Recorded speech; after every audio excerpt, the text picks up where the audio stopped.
नमस्कार प्रिय विद्यार्थियों, वीके नॉलेज इलेक्ट्रिकल में आप सभी का स्वागत है।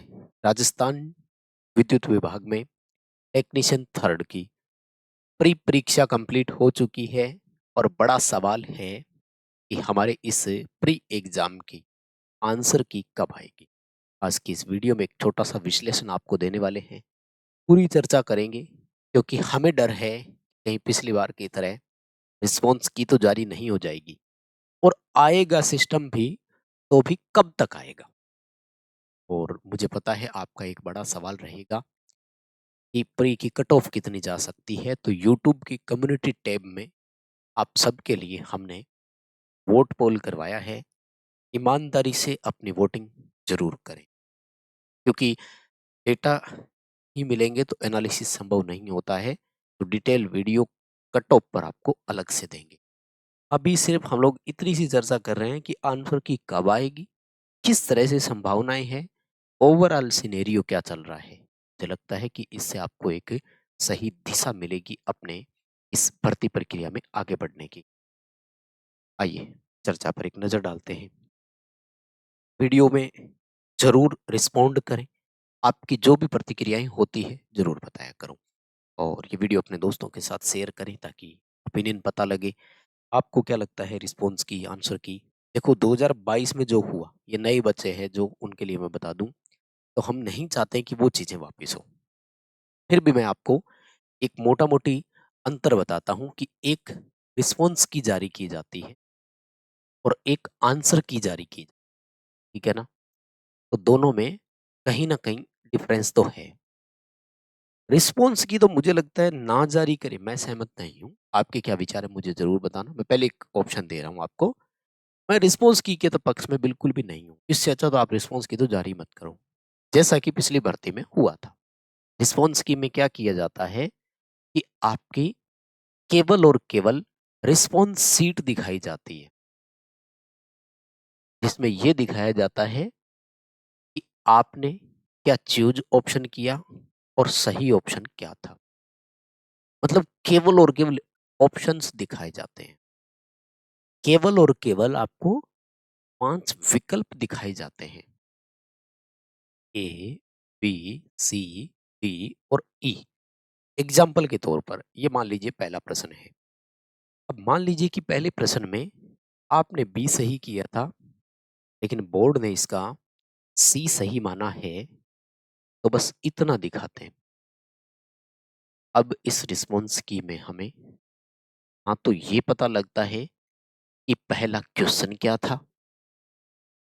ना हमें ये पता लगता है कि इसके बी विकल्प में क्या है और सी विकल्प में क्या है। तो रिस्पॉन्स की का तो कोई औचित्य नहीं होता है मेरे हिसाब से, क्योंकि जब आपने पेपर नहीं, हाँ रिस्पॉन्स की एक मामले में अच्छी है कि अगर आपने बच्चों को पेपर प्रोवाइड करवा दिया होता, लाइक ऑफलाइन मोड में एग्जाम हो, तो उस समय आपके पास आपकी पूरा पेपर होता है और उसमें आप क्वेश्चन और उसके ऑप्शंस देख सकते हैं। लेकिन यहाँ तो ऑनलाइन पेपर हुआ और आपने बच्चे को पूरा क्वेश्चन पेपर भी नहीं दिया। या तो आप जितनी सीरीज है उनके मास्टर क्वेश्चन पेपर दे दो, फिर अलग अलग बच्चे को उसका दे सकते हो। तो वो अपने मास्टर क्वेश्चन पेपर से अपनी कैटेगरी का मिलान कर सकता है। लाइक किसी को सी सीरीज का पेपर दिया, तो मास्टर क्वेश्चन पेपर सी का पहला क्वेश्चन क्या है हमें पता लगे। तो मेरे कहने का मतलब ये है कि आप भले कितना ही कर लो, लेकिन एक एक चीज और एक एक क्वेश्चन, एक एक ऑप्शन बच्चे को याद नहीं। हाँ क्वेश्चन याद है बच्चे को कि ऐसा क्वेश्चन आया था, लेकिन ये थोड़ी पता है कि इतने नंबर क्वेश्चन ये था। सो रिस्पॉन्स सीट अगर इसी तरह से जारी की जाती है तो कोई मतलब, क्या होने वाला है वो भी मैं बताऊंगा और कब तक होने वाला है वो भी मैं बताऊंगा, लेकिन थोड़ा सुनना पड़ेगा। तो ये नहीं कि फटाफट से बोल दीजिए प्लीज। अगर आपके पास 7-8 मिनट का टाइम है तो ही देखिएगा और वीडियो की स्पीड डबल कर लो। मैं तो बोलता भी थोड़ा धीरे हूँ, तो स्पीड डबल करके देख लो। और ये मेरे ओपिनियन केवल उन बच्चों के लिए जो मेरे साथ लंबे समय से जुड़े हुए हैं, मेरे हेटर्स के लिए नहीं है। भाग जाओ यहाँ से भाई, है ना, क्योंकि वो आके बोलेंगे कि बातें बहुत ये वो। अरे भाई जब तक आपको कोई चीज रीजन के साथ नहीं बताएंगे, कारण के साथ नहीं देंगे, तो एनालिसिस समझ में नहीं आएगा। ये रिस्पॉन्स सीट होती है और हम इसके पक्ष में तो नहीं है। अगर ऐसा आता है तो बहुत बड़ी गलतियां होगी। आंसर की आ जाए बहुत बेटर रहेगा। आंसर की में जैसे बाकी एग्जाम सारे करते आए हैं, इसमें एक पर्टिकुलर बच्चे का पूरा question paper with answer select किया जाता है और दिया जाता है। तो आंसर की का मतलब ही यही हो। तो वास्तव में यही चीज जारी करनी चाहिए, जिसमें एक पर्टिकुलर स्टूडेंट के नाम से पूरा answer sheet question paper download हो और उसमें स्पष्ट बताया जाए सिलेक्टेड ऑप्शन ये था, सही आंसर ये था, इधर वही 4 ऑप्शन, जितने भी बाकी पेपर जो हमने लाइफ टाइम मेंबरशिप में ऐड भी कर रखे हैं। आई होप कि आप मेरे साथ जुड़े भी होंगे, क्योंकि अब तक वही बच्चे देख रहे होंगे जो हमारे रेगुलर व्यूअर है और जो हमें मानते हैं, जो हमारी बात सुनना चाहते हैं, है ना? तो जैसा कि हमने बहुत सारे पेपर लाइफ टाइम मेंबरशिप में ऐड कर रखे हैं, आपने देखा भी होगा, तो हम चाहते हैं कि ये तरीका एक्चुअल में हो, ठीक है ना? अब आते हैं कि इन दोनों में से इस बार क्या होने की संभावना। देखो भाई, ये आरवीएनएल और आईबीपीएस मिलकर के एग्जाम इन्होंने बीच में करवाए थे। 2022 में वैकेंसी भी एक हुई थी अकेले आरवीएनएल में, और इस दौरान इन्होंने ना कोई आंसर की जारी की, ना कोई रिस्पॉन्स की जारी की, ना कोई स्कोर कार्ड जारी किया।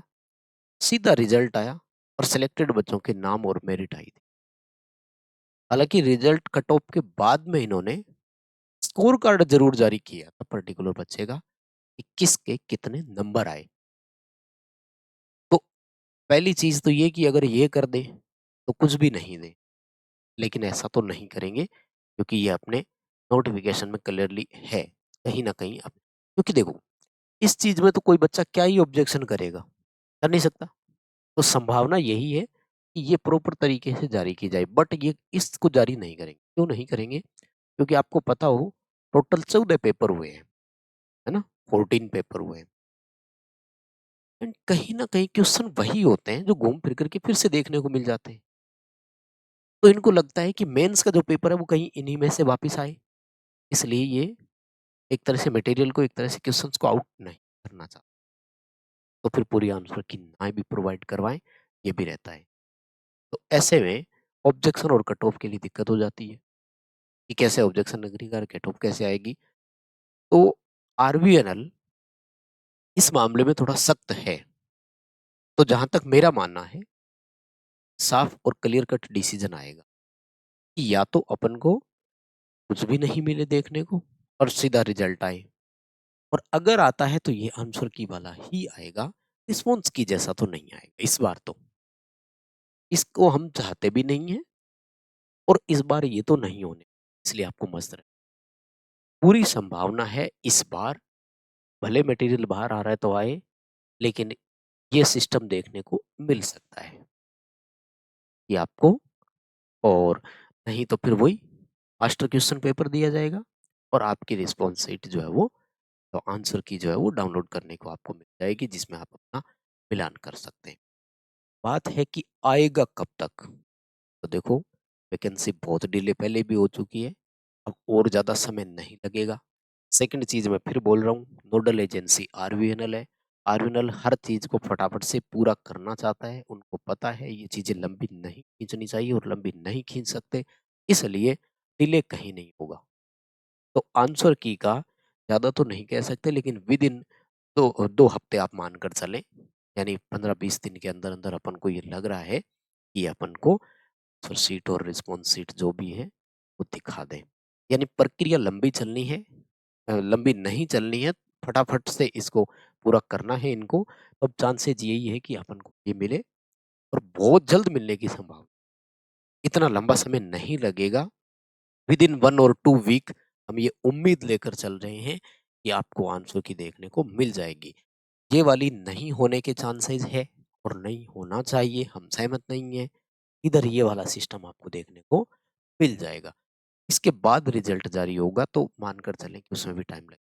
उस पर एक अलग से सटीक एनालिसिस का वीडियो आपको देंगे, स्कोर कार्ड का, प्री की कट ऑफ का। तो आप वोटिंग जरूर करें, तैयार रहें, आंसर की आएगी, परफेक्ट ऑप्शंस के साथ आएगी, जो हम चाहते हैं वही उस तरीके से, और बहुत जल्द आ जाएगी, विद इन 1 और 2 हफ्ता। चांसेज यही है, क्योंकि प्रक्रिया बहुत लंबी पहले हो चुकी है, अब जल्दी से जल्दी इसको पूरा करना है। आपके क्या विचार है कमेंट करके जरूर बताइएगा। बहुत धन्यवाद। Thank you very much.